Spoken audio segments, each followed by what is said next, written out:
Armando fez um pedido e olhou ao redor da pequena sala de sua churrascaria favorita. Após um longo dia de trabalho como cardiologista no Hospital Central da cidade, ele estava com muita fome.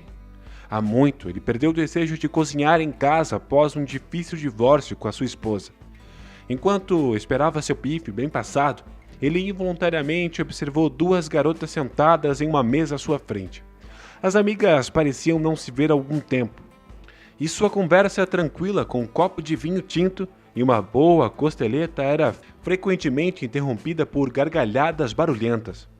Ele notou o garçom se aproximando de sua mesa com um pedido e engoliu sua saliva faminta, quando de repente ouviu um grito alto de uma das garotas. Uma das garotas sentadas em frente a ele pulou da cadeira e respirou fundo com a boca aberta, como um peixe jogado na praia. Ela agarrou a sua garganta com as mãos e, cambaleando para o corredor, começou a cair no chão. No momento, o homem ouviu o pedido de socorro de um amigo. "Ajuda! Ela está sufocando! Chame uma ambulância!" O homem se debateu impotente. Quando envolto em pânico, ele gritou: "Tem algum médico aqui? Por favor, ajude! Ele está morrendo!" Armando levantou-se rapidamente e correu para ajudar, empurrando para o lado a amiga histérica que estava sentada no chão ao lado da garota. "Eu sou médico. Não entre em pânico. Chame uma ambulância."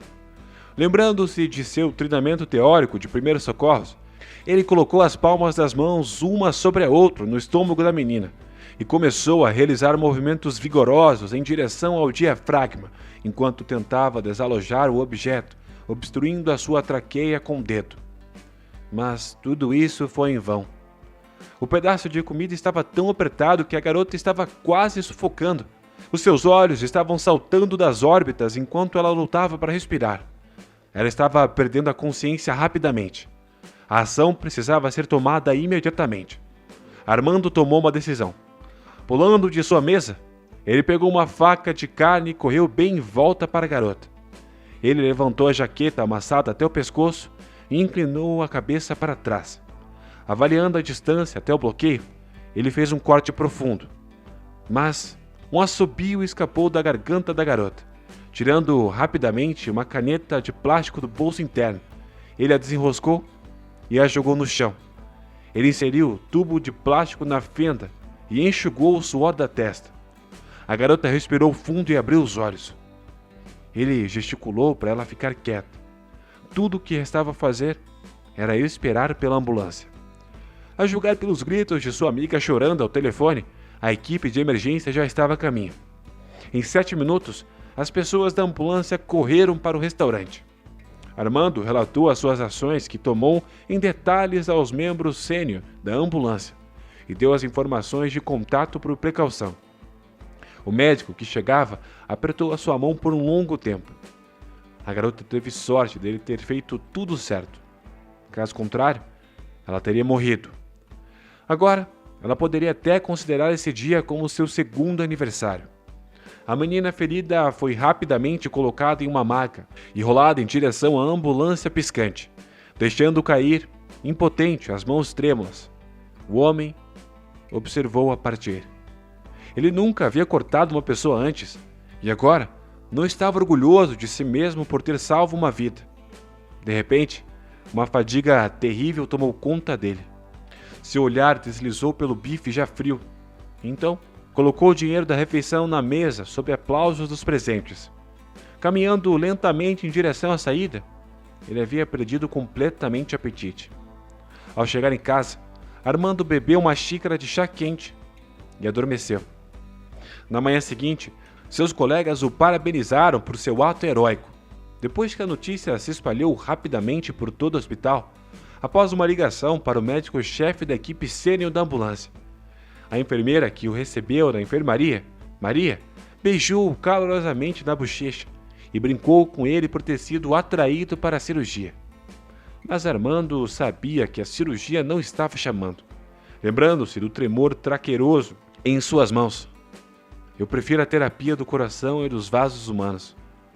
Passaram-se 15 horas desde a sua cirurgia não planejada, mas seus colegas ainda estavam determinados a não esquecer o incidente. No entanto, O tempo de parabéns passou rapidamente. Agora, eles apenas brincavam com Armando. Era quase hora do almoço naquele dia, e ele planejava ir para o refeitório, quando a porta de seu escritório se abriu de repente. Parada nas portas estava uma mulher baixa, de meia idade e seca, atrás da qual estava um homem careca. "Por favor, volte em cerca de 40 minutos. É minha hora do almoço", disse o médico, examinando os rostos dos visitantes. Mas os pacientes não tinham pressa em sair do consultório. A mulher que entrou olhou para o companheiro e caminhou decididamente em direção à mesa do médico, tirando da bolsa um documento do governo e entregando-o nas mãos dele. Armando deu uma olhada nas linhas suaves do documento e ergueu um olhar perplexo para os seus visitantes. "Uma intimação? O que isso significa? Que tipo de piada é você? Quem é você?" Ele perguntou, ficando com raiva. A senhora ergueu as sobrancelhas com arrogância. "Eu sou a mãe da infeliz garota cuja garganta você cortou. Como ousa realizar uma cirurgia sem educação adequada? Em qual base?"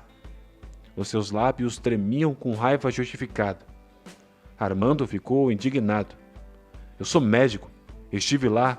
Avaliei a situação. Eu sabia o que eu estava fazendo", ele respondeu. A mulher estreitou os olhos em desespero. "Você não é um cirurgião. Você é um cardiologista. Lembre-se a medir a pressão sanguínea de velhinhas e não se intrometa em coisas que você não entende." Ela prendeu a respiração e continuou seu discurso apaixonado. Ela agarrou um lenço de renda e disse: "Ela é solista do coro acadêmico e deveria ir a um concurso internacional." Armando esfregou os olhos, incapaz de acreditar que aquilo estava acontecendo com ele. "Mas eu salvei a vida dela", ele protestou. A senhora lançou-lhe um olhar de zangado. "Não, você estragou tudo." Ela correu por uma cadeira no centro da sala e sentou, olhando para o médico e começando a gemer. Segundo ela, a sua filha Sofia era uma cantora talentosa e o médico tinha sua carreira. Não sabia se sua voz iria se recuperar. A mulher, que se identificou como Scarlett Bastos, viúva de um conhecido empresário da cidade, tinha contatos e recursos suficientes para arruinar a sua vida. Armando suportou a mulher por meia hora antes que ela saísse furiosa, batendo a porta atrás dela. Ele esfregou as têmporas e pensou profundamente por um momento antes de se arrastar para o refeitório para comprar um doce. Ele tinha certeza de que todas as acusações contra ele eram absurdas. Mas no dia seguinte, ele recebeu uma ligação marcando uma data para seu trivial. Quando ele chegou, percebeu que não era realmente um trivial, mas sim um julgamento espetáculo, destinado a anunciar um veredito. Armando sentou-se no banco do réu ao lado de seu advogado, Marcos. O advogado de defesa era muito jovem e inexperiente, mas não podia contratar mais ninguém com salário de médico. O jovem fez o possível para ajudar o médico que havia se metido em problemas, mas já percebeu que o caso provavelmente seria perdido, pois toda a promotoria havia trazido artilharia pesada. A audiência começou, e o promotor se levantou e começou a ler em completo silêncio. Armando Victor Natanael é acusado de causar danos moderados a Sofia Bastos por negligência. O acusado cerrou os punhos e olhou para a mesa à sua frente. A promotoria estava entusiasmada em pintar o retrato de um médico desesperado, que não estava cumprindo suas funções na época e havia causado danos ao autor por meio de suas acusações. Para provar isso, as testemunhas foram chamadas uma a uma. A primeira testemunha de acusação foi o médico pessoal da vítima, um homem respeitável de meia idade com óculos grossos. Discursou por meia hora. Por causa da incompetência de Armando, a garota provavelmente não poderá mais cantar. Ele protestou. Então, a advogada sentada ao lado do Armando então levantou a mão. "Por que você não está dizendo ao tribunal que depois que o meu cliente fez a incisão necessária, a menina teve que passar por uma cirurgia mais séria na garganta?" O médico testemunha mordeu o lábio. Mas essa foi uma conclusão lógica para o que já havia começado. Se Armando não tivesse intervindo, poderíamos ter feito sem qualquer intervenção cirúrgica.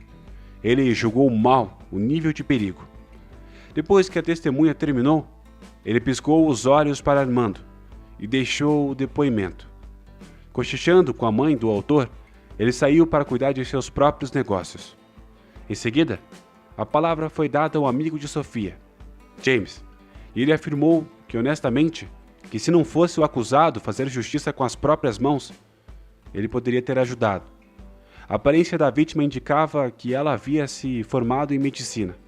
Ao ouvir isso, Armando o apertou primeiro de dor, ao se lembrar de como James havia pedido ajuda freneticamente no restaurante, sentindo-se imponente. Então, o garçom foi chamado para confirmar as palavras de James. Por fim, o médico de emergência que chegou ao local foi o único a falar. Declarou que a intervenção do arguido foi justificada e oportuna. Essa intervenção deve ser realizada por um especialista, disse ele. Mas não deu tempo de transportar a vítima. Ela teria sufocado. Ele tentou explicar ao tribunal. No entanto, as suas palavras não foram ouvidas, pois já havia provas suficientes apresentadas por Armando. Ninguém do hospital foi convidado a confirmar as qualificações do médico, e o juiz recolheu os papéis e dirigiu-se ao consultório antes de anunciar o veredicto. Satisfeita com o processo, Scarlett Bastos inclinou-se para o réu e sussurrou: "Não tenha medo. Você não irá para a cadeia com seu salário miserável. Você estará pagando uma indenização até o dia da sua morte." Com um sorriso errante nos lábios, a vítima, Sofia, se aproximou deles com uma barra de chocolate. Ela olhou para Armando com desdém. Abraçou a mãe e estava prestes a dizer algo mordaz e ofensivo, quando de repente agarrou a sua garganta. Respirando fundo, a garota percebeu com horror que a sua garganta estava travada em estranhos espasmos e o ar não entrava em seus pulmões. Sofia cambaleou e escorregou pelo corpo da mãe. A mulher, desnorteada, tentou pegar a filha, mas ambas caíram no chão. Ela balançou os ombros da garota e chamou seu nome em voz alta, mas depois de algumas meias respirações convulsivas, Sofia arqueou as costas e perdeu a consciência. Aterrorizado, James gritou por socorro e a mulher assustada implorou por ajuda, mas Natália só conseguiu balançar a cabeça teimosamente. Os olhos vermelhos de Scarlett Barros percorreram a sala. Em algum lugar entre as pessoas presentes deveria haver um médico de ambulância. Quando ela o encontrou, a mulher olhou para ele implorando. Mas ele apenas balançou a cabeça e começou a discar o número da ambulância. Ele não tinha desejo nenhum de estar no lugar do réu agora. Afinal, ele não estava de plantão no momento. Olhando para o rosto azulado da garota, Scarlett Bastos percebeu que não havia ajuda chegando. A sua filha morreria em seus braços antes que a ambulância chegasse.